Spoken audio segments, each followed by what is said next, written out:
સાબરકાંઠા જિલ્લાના મહત્ત્વના સમાચાર આવી રહ્યા છે ત્યારે આજે વાત કરવી છે આપણે ઈડર તાલુકાના જાદર ગામની.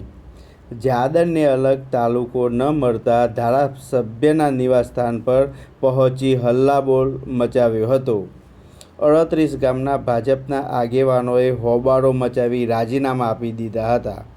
કાર્યક્રમ નહીં કરવા દઈએ તેવી ધમકી પણ આપવામાં આવી હતી. પ્રવેશ માટે પણ પાબંદી ફરમાવી દીધી હતી.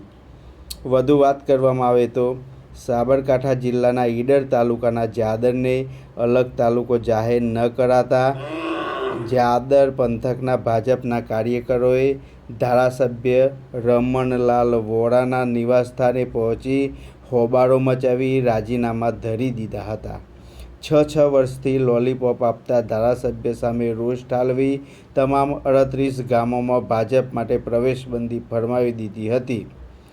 જાદરના 38 ગામ અને 8 પરાની પ્રજાને તાલુકાના કોઈપણ પ્રકારના કામ માટે ઈડર સુધી લાંબા થવું પડતું હોઈ જાદરને અલગ તાલુકો બનાવવા માટે માંગ ઊભી થઈ હતી. જેને કારણે જાદર સહિત 38 ગ્રામ પંચાયતો મળી જાદર વિકાસ સમિતિ રચના બાદ આ સમિતિના નેજા હેઠળ 6 વર્ષ અગાઉ લડતના મંડાણ કર્યા હતા.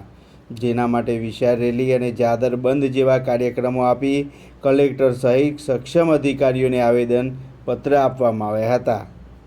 દરમિયાન લોકોની લાગણીને જોઈ ધારાસભ્ય સુધી રજૂઆત પહોંચતા ધારાસભ્યએ પણ સમર્થન આપી તાલુકા મથક બનાવવા આશ્વાસન આપ્યું હતું. જોકે આજે જાહેર થયેલા તાલુકાઓની યાદીમાં ધારાસભ્યનું આશ્વાસન ઠગારું નીવડતા જાદર પંથકના લોકોમાં રોષ ભભૂકી ઉઠ્યો હતો. લોકોએ પંથકના આગેવાનોને આ બાબતે સવાલો કરતા સ્થાનિક આગેવાનોની દશા મોં સંતાડવા જેવી થઈ હતી. આ આગેવાનોએ ધારાસભ્યનો સંપર્ક કરવાનો પ્રયાસ કર્યો ત્યારે તેમનો મોબાઈલ ફોન સ્વિચ આવતો હોય આગેવાનો ગુસ્સે 7મા આસમાને પહોંચ્યા હતા. ખાસ વાત કરવામાં આવે તો આજ રોજ જાદર ગામના સહિત આજુબાજુ વિસ્તારના લોકો પહોંચ્યા હતા ધારાસભ્યના નિવાસસ્થાને. રોષે ભરાયેલા આ આગેવાનો ભાજપમાંથી રાજીનામું મન બનાવી ધારાસભ્યના નિવાસસ્થાને જવા માટે નીકળી પડ્યા હતા. ધારાસભ્ય નિવાસસ્થાને પહોંચી જાદરના આગેવાનોએ ભારે હંગામો મચાવી ઉપસ્થિત તાલુકા ભાજપના પ્રમુખ સામે ધારાસભ્ય અને કેટલાક ગણ્યા ગોઠ્યા આગેવાનો વિરુદ્ધ રોષ ઠાલવ્યો હતો.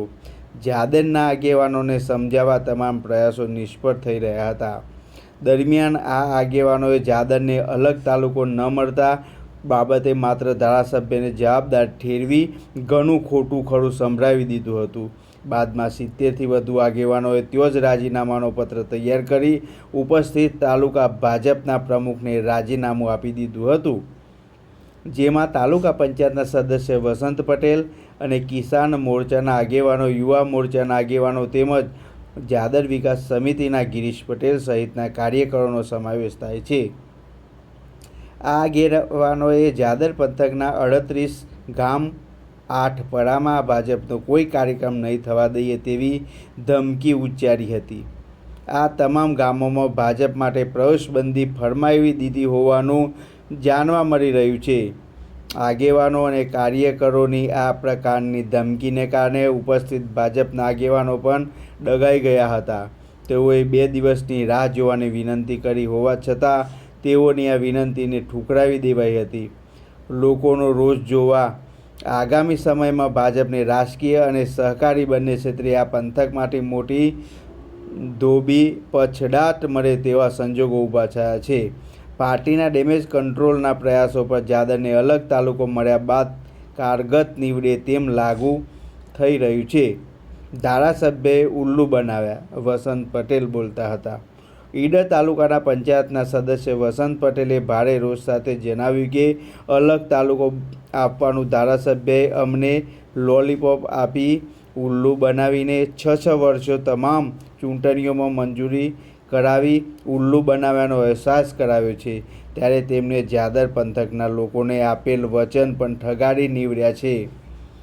વધુ વાત કરવામાં આવે તો આજ રોજ જાદરના 38 ગામ અને 8 પડાની પ્રજાને તાલુકાના કોઈ પણ પ્રકારના કામ માટે ઈડર સુધી લોબા થવું પડતું હોય જાદરને અલગ તાલુકો બનાવવા માટે માંગ થઈ હતી, જેને કારણે જાદર સહિત 38 ગ્રામ પંચાયતો મળી જાદર વિકાસ સમિતિની રચના બાદ